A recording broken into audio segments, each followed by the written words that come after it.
Bir insan ömrünü neye vermeli? Harcanıp gidiyor ömür dediğin. Yolda kalan da bir, yürüyen de bir.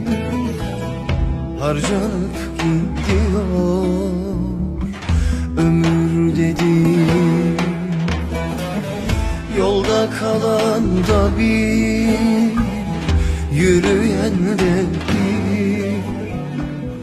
Harcanıp gidiyor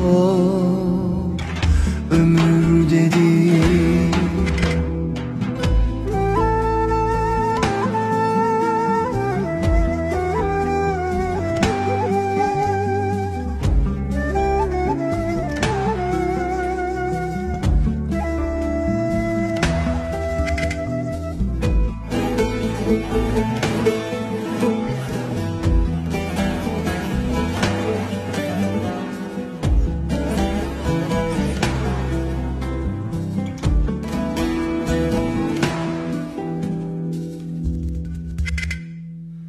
Yüreğin ürperir